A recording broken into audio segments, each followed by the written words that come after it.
In this course, we're learning how to do the quantum mechanics of more than one object at the same time, which is required if you're going to start dealing with realistic situations and really see how quantum mechanics underlies our universe. Now, we discovered that if you take two quantum systems, then to describe them quantum mechanically together, you need to take the tensor product of the two Hilbert spaces, and so on for every object in the universe. So to describe the universe quantum mechanically, you have to take the tensor product of everything in it and describe that big Hilbert space. Now, of course, taking the tensor product of Hilbert spaces makes the resulting Hilbert space absolutely enormous. The dimensionality is huge. And so we have to deal with situations where we have just a system that we're dealing with and we're trying to ignore the rest. And we discovered that we need to introduce new ideas for that, and we need to introduce the density matrix to describe situations where you've got some environment where you're not actually measuring the environment. But before we come back to dealing with density matrices and master equations, we had a short detour to discover an entirely new piece of physics, where you have more than one particle. If those particles are the same fundamental particle, so if say they're both electrons or they're both protons or both quarks, then they're indistinguishable in the sense that if you swap them, you get exactly the same physics. And this simple principle has a very strong physical consequence, which is that everything in the universe must be either a boson or a fermion.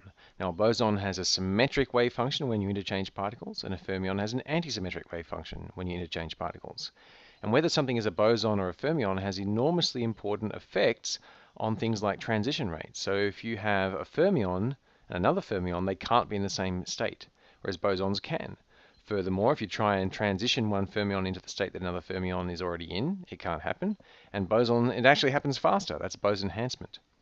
Now, we've discovered that if we have this strong symmetry or antisymmetry of the wave function, then in fact the full Hilbert space that you get by taking the tensor product of the state for each individual particle is actually too big. So there's redundancy in that wave function. And so it'd be nice to find a more compact notation that describes bosons and fermions more precisely.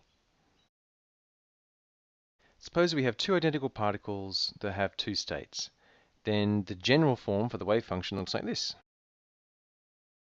We notice I'm slowly weaning you from little things like putting in the explicit 1 and 2 there. It's obvious that the first one is the first Hilbert space and the second one is the second Hilbert space. So as a card-carrying physicist, I don't bother writing it down. And so what we have is we have four coefficients, the coefficient for both particles in being in A, both particles being in B, and the first one in A, second one in B, and vice versa.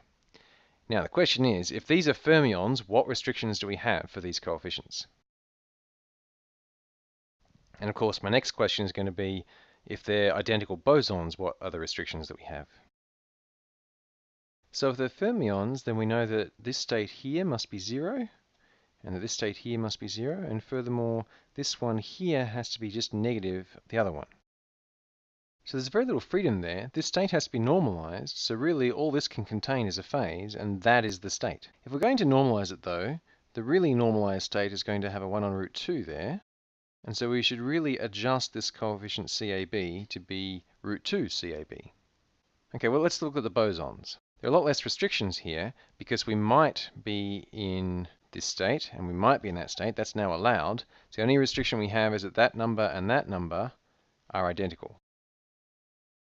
And so really these are our three possible states that we can be in. And if we want to write it like that, then again we should normalize this one.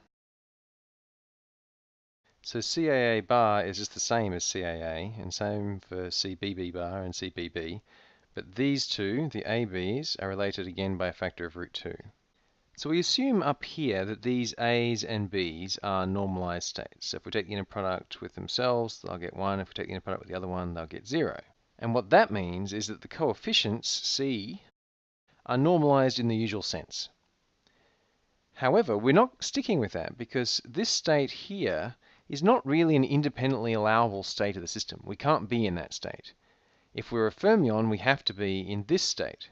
If we're a boson, and we've got some of that, we have to actually be in this state.